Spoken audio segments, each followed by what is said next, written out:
Assalamualaikum warahmatullahi wabarakatuh. Salam sejahtera bagi kita semua. Om Swastiastu.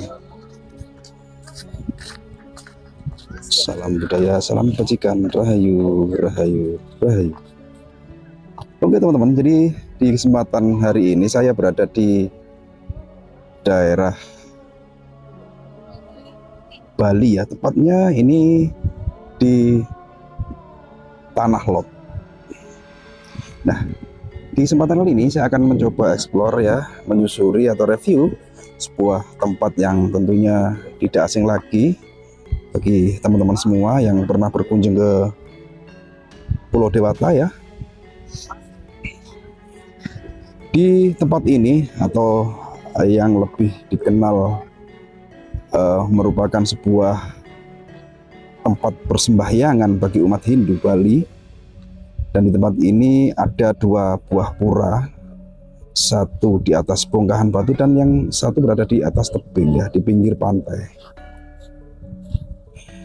Tanah Lot juga merupakan tempat wisata yang eksotis dengan pemandangan laut dan keindahan matahari tenggelamnya. Namun pernahkah teman-teman mendengar mitos tentang tempat tersebut? Ada beberapa mitos tersebar di kalangan masyarakat sekitar. Nah, di kesempatan kali ini saya akan mencoba langsung review ya menuju ke lokasinya, yang tentunya sejarah dari pura atau Tanah Lot ini merupakan legenda yang dikisahkan pada abad ke-15. Seorang begawan yang bernama Dang Hyang Nirarta atau lebih dikenal dengan nama Dang Hyang Dwijendra itu melakukan misi penyebaran agama Hindu dari Jawa ke Bali ya teman-teman ya. Dan yang berkuasa di Pulau Bali pada saat itu ialah Raja Dalem Waturenggong. Beliau menyambut baik dengan kedatangan dari Dang Hyang Nirarta dalam menjalankan misinya penyebaran agama Hindu di Pulau Dewata ini, yaitu di Pulau Bali.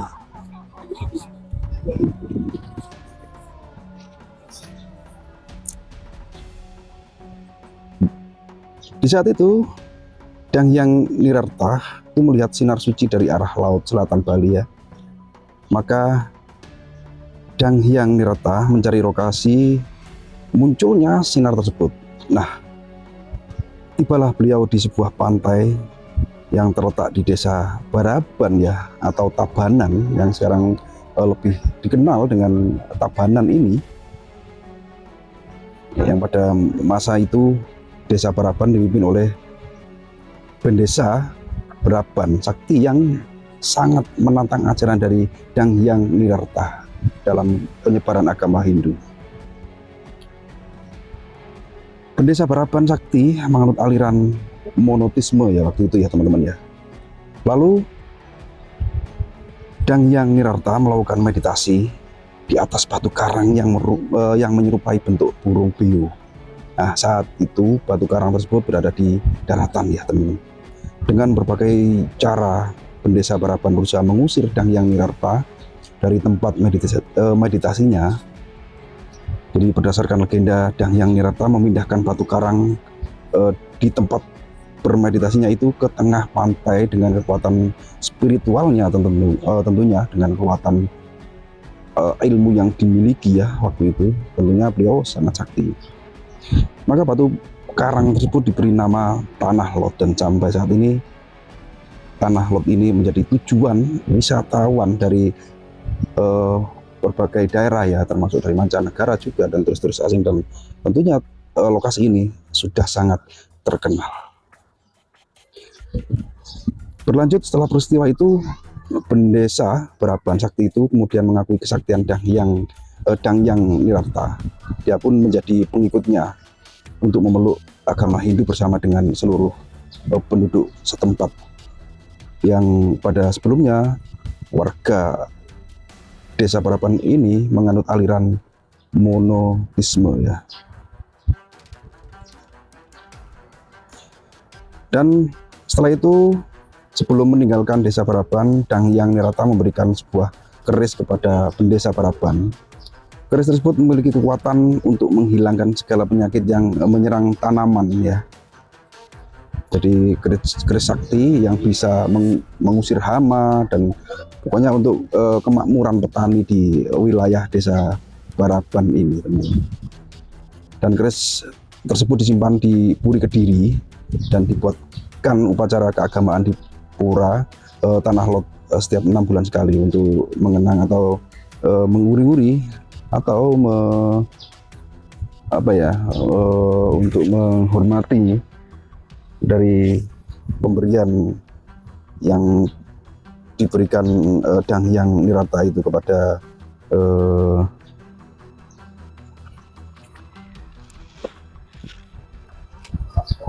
pendesa Baraban yang dulunya menentang itu, sekarang yang sudah menjadi pengikutnya dari Danghyang Nirata ya.